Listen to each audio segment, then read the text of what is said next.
Today, let's add some color, or a lot of color to this undead world. First though, these bases need some basing material, aka coconut husk.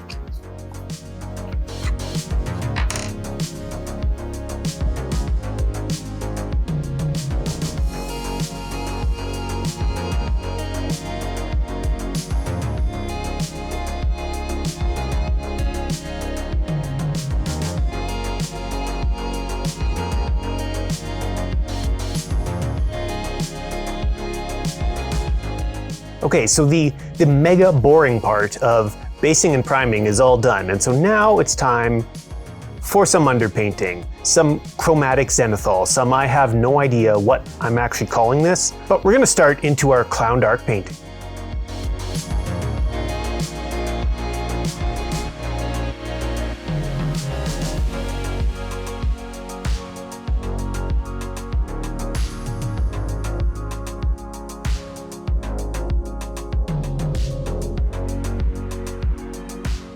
Well, now that we've got some nice gradients on these little fools, it's time to bust out the brush and paint some bones.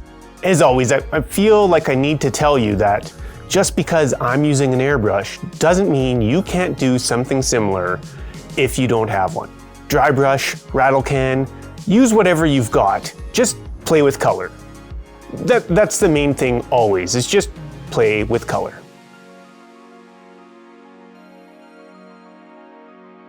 So the vast majority of these skeletons is shockingly bone. But bone doesn't always need to be brown, and why stick to something boring? I think these guys are going to be gray-ish. Maybe start with like very cool gray, mixing in some of that underpainted turquoise, and then layer up a bit quickly to more of a warm gray. It's a theory. Let's give it a shot. So just going to mix a tiny amount of this turquoise in to bluify the gray.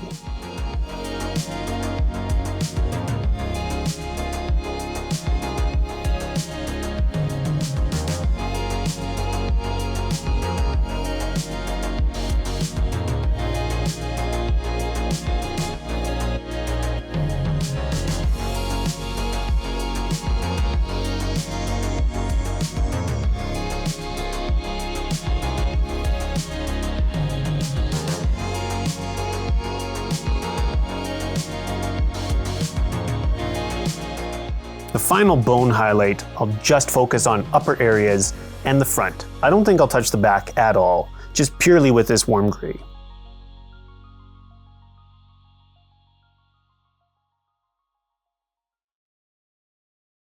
To me, one of the keys of making large blocks of troops look good on the table is just contrast.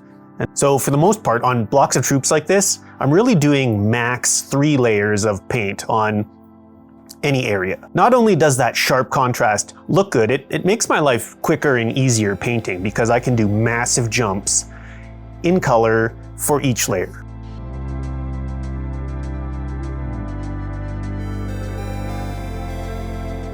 Now there's a bunch of metal on these dudes, and I think from a striking standpoint, I really think I should go like a yellow gold for shields and helmets, which means that these chainmail clad arms and some of the weapons will be generic kind of silver. So I'm going to start with that same base gray that we had, the kind of neutral gray.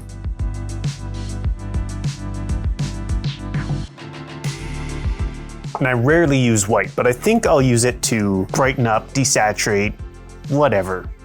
Infer some brightness with this gray.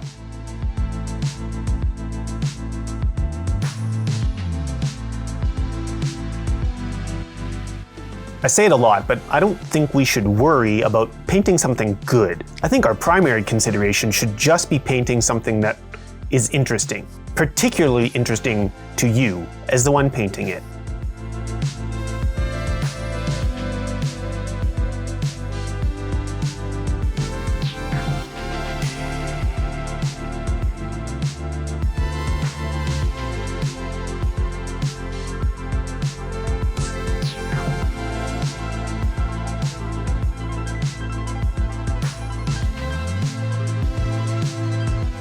Now for our yellow gold-like metal.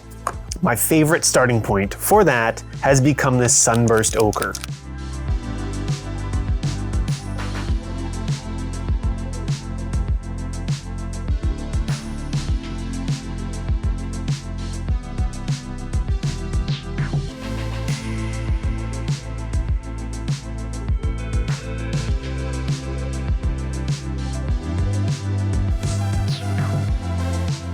Now we're going to go about a 50-50 with this sunburst ochre and moonstone yellow.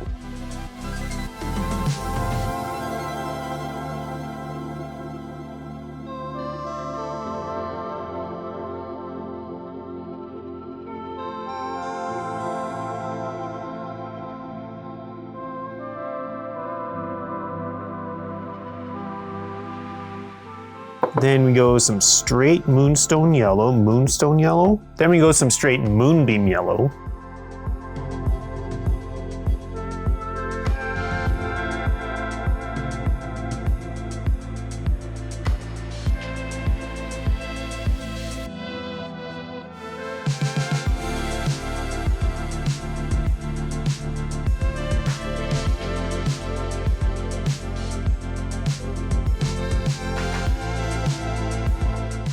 Okay, and this is where I make myself a liar with a very quick fourth layer of highlights. Just using a tiny, tiny amount of ice yellow to pick out sort of the brightest points of light.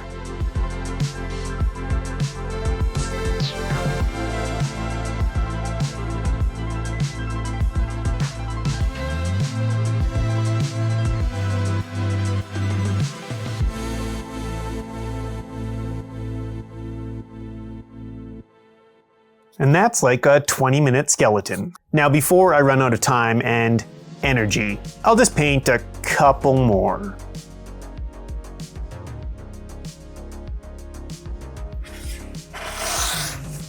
Yeah, I couldn't help myself. I painted all 10.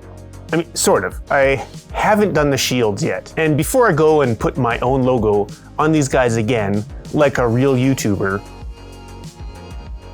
my child did just get a nail stamping kit, and so maybe there's something cool in there to try out. Or, you know, Brent or Casey, if you happen to be watching and you feel like sending a stampin' kit up north, hit me up. Anyways though, this undead Bretonnian army keeps marching along, shambling along? Whatever, it grows.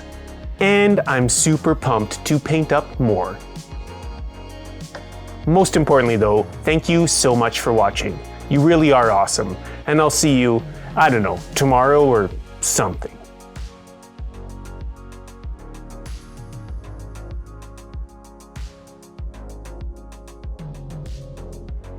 Oh, come on.